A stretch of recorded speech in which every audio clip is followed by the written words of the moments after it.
Après la libération historique d'otages israéliens, le Hamas tente d'attaquer à nouveau. Je m'appelle Yair Pinto et voici le rapport Les Pieds sur Terre sur ce qui se passe en Israël en ce 130e jour de la guerre Hamas-Israël. Avant d'aborder les derniers événements, je voudrais revenir un instant sur les courageuses opérations de sauvetage menées hier par les forces de défense israéliennes qui ont permis de libérer 2 otages du Hamas. Ils ont été sauvés dans un quartier du camp de réfugiés de Shavora où vivent environ 40 000 personnes. Il s'agit d'une zone densément peuplée qui souffre d'une négligence et d'une pauvreté généralisée par rapport à d'autres endroits de la bande de Gaza. Le camp a été créé au début des années 1950 par l'Office de secours et de travaux des Nations Unies pour les réfugiés de Palestine dans le Proche-Orient, communément appelé par l'acronyme UNRWA. Cette organisation était censée s'occuper de ces personnes et les aider à trouver une nouvelle situation dans laquelle elles pourraient s'épanouir et aller de l'avant. Mais au lieu de cela, elle a délibérément préservé leur statut de réfugiés pauvres afin qu'ils puissent être utilisés comme armes contre Israël.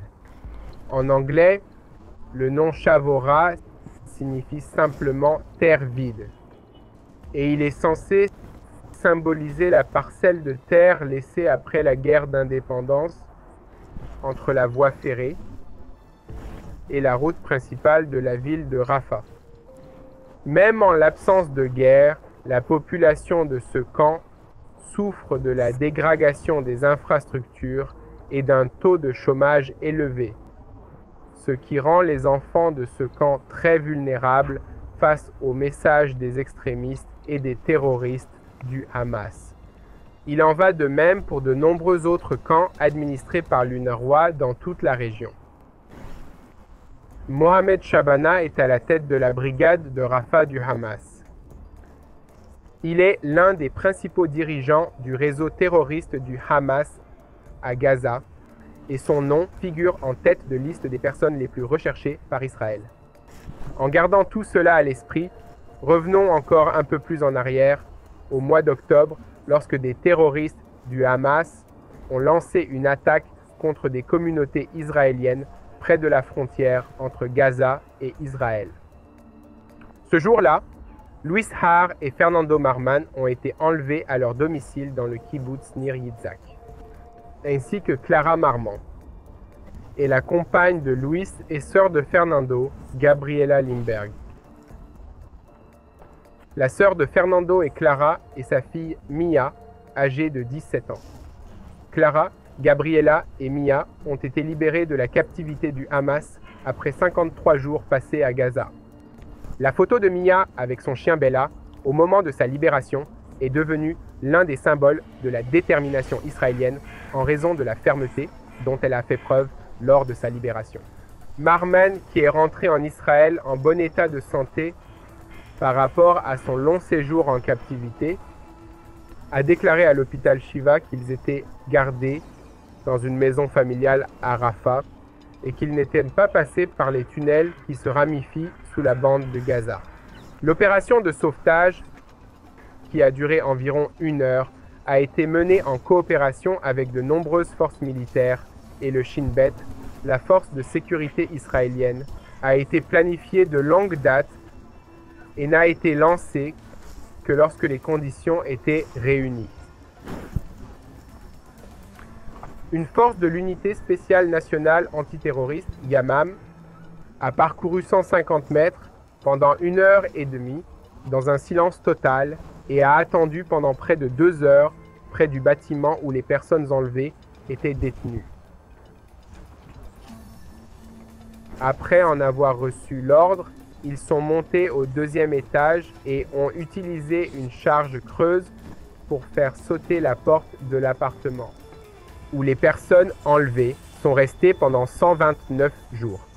Au moment où la charge a explosé, le temps du silence et de la discrétion a pris fin et le temps du mouvement décisif et de l'action a commencé.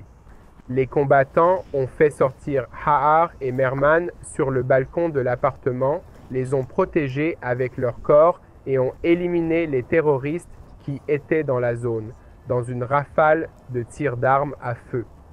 Fait remarquable, aucun Israélien n'a été touché dans cet échange de tirs massifs avec les terroristes. Selon l'un des soldats, les personnes enlevées ont été choquées au moment de l'explosion, mais elles ont repris leurs esprits assez rapidement. Nous pensions que les personnes enlevées seraient faibles et qu'il serait difficile de coopérer avec elles, mais très vite, elles ont compris que Tsahal les avait rejoints et ont coopéré pour les protéger. Alors qu'elles s'apprêtaient à quitter l'appartement, un grand nombre de tirs ont été dirigés vers elles depuis les bâtiments voisins, mais l'armée de l'air israélienne était présente avec plusieurs drones et avions, et les sources des tirs ont rapidement été touchées et détruites, permettant aux équipes de secours de quitter la zone en toute sécurité. Elles se sont rendues à un endroit où un hélicoptère attendait pour emmener les otages directement à l'hôpital Shiva de Tel HaShomer, près de Tel Aviv, en Israël. Aussi difficile et compliquée que soit cette opération sur le plan technique, vous devez comprendre que ce n'était qu'une goutte d'eau dans l'océan de ce que Tsahal est capable de faire. Nous recherchons encore 134 personnes enlevées. Et pas tous seront sauvés de cette manière aussi spectaculaire, mais les dirigeants du Hamas qui continuent de détenir ces otages ont été avertis que Tsahal peut intervenir et trouver tout ce qu'ils recherchent. Cela inclut les otages, mais aussi les dirigeants du Hamas qui doivent savoir qu'ils ne sont pas en sécurité et que le fait de garder ces otages ne les protège pas, mais au contraire, cela en fait une cible pour la justice israélienne. Je vous demande de continuer à nous aider, à diffuser la vérité sur ce qui se passe en Israël, en partageant ces vidéos sur les médias sociaux et partout où les personnes qui ont besoin de connaître la vérité pourraient les entendre.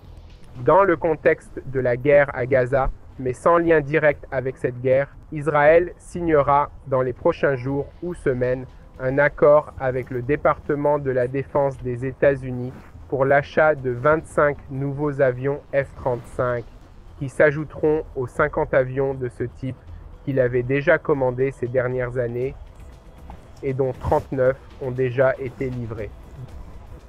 D'ici la fin de la décennie, on estime qu'Israël disposera de 3 escadrons complets de ce type d'avions. La valeur de cette transaction est estimée à environ 3 milliards de dollars et il sera financé par les fonds d'aide à la sécurité fournis par les États-Unis à Israël pour un montant de 3 à 8 milliards de dollars par an. En outre, les États-Unis et Israël négocient un programme d'aide spécial d'un montant total d'environ 14 milliards de dollars pour aider Israël dans cette crise. Le président américain s'est montré très favorable à ce programme d'aide, qui devrait bientôt être adopté par le Congrès. Il comprendra un grand nombre d'articles de défense, d'armes, d'équipements, de carburant et de munitions provenant de l'industrie américaine de la défense. Il s'agit notamment d'équipements liés à l'avion F-35, mais aussi d'unités supplémentaires d'avions de combat Boeing F-15. D'autres nouveaux appareils sont également nécessaires pour remplacer les avions de combat et les hélicoptères israéliens, les plus anciens ayant été fortement utilisés au fil des années et qui nécessitent beaucoup d'entretien difficile et coûteux pour les maintenir en vol. Même avant la guerre à Gaza, et parallèlement à l'augmentation de la probabilité d'une guerre totale avec le Hezbollah au Liban, le ministère de la Défense et l'armée de l'air ont demandé le renouvellement des moyens aériens d'Israël, y compris l'achat d'un nouvel escadron de 12 hélicoptères TH-33 Super Yasu de Lockheed Martin. En effet, Israël a tiré de nombreuses leçons de cette guerre à Gaza, et l'armée israélienne cherche à mettre ces leçons en pratique alors que nous nous dirigeons vers un nouveau cycle de rééquipement, de réarmement et, d'une manière générale, de renouvellement. La révision des méthodes et des pratiques de formation, ainsi que d'autres réformes, seront probablement aussi nécessaires. Cependant, tout cela est à venir, et pour l'instant, le combat actuel n'est pas terminé.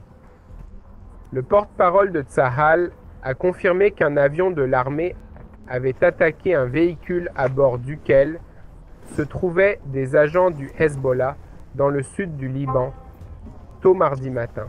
Ceci fait suite à des informations selon lesquelles Mohamed Al-Avia, un membre important de l'organisation dans la région de Maroun al-Gas, se trouvait à bord de ce véhicule.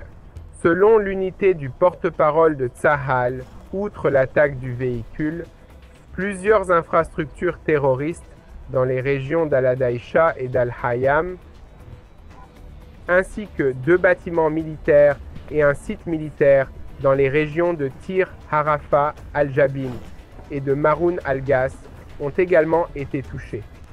Veuillez garder la situation dans le nord d'Israël dans vos prières. Rien n'indique que les choses vont se calmer de sitôt et certains signes pointent dans la direction opposée. Pour conclure, je tiens à saluer les soldats israéliens qui ont perdu la vie en luttant contre le Hamas et en défendant le pays d'Israël. Le lieutenant-colonel de réserve Netanel Yaakov Elkobi, âgé de 36 ans et originaire de Haïfa. Il était commandant du bataillon 630, brigade sud, tombé dans la bataille, dans la partie sud de Gaza. Major de réserve, Yair Cohen, 30 ans, originaire de Ramat Gan. Il était commandant de compagnie par intérim dans le 630e bataillon et a été tué lors de la bataille dans la partie sud de la bande de Gaza. Le major de réserve, Ziv Hen, 27 ans, de Kfar Saba, combattant de réserve dans le 630e bataillon, est tombé dans la bataille dans la partie sud de la bande de Gaza. Je voudrais vous demander de prier pour les familles des soldats de l'armée israélienne, ceux qui sont encore à Gaza pour défendre notre pays, et ceux qui ont été libérés et qui ont retrouvé leur famille et qui essaient de reprendre leur routine quotidienne, leur travail et tout ce qu'ils faisaient avant que la guerre ne commence. Ce n'est pas un processus facile et nous avons besoin de votre aide. Nous avons besoin de votre aide dans la prière et nous avons besoin de votre aide en partageant ce qui se passe dans cette guerre, dans cette région, afin que les gens se joignent à nous dans la prière pour la paix de Jérusalem.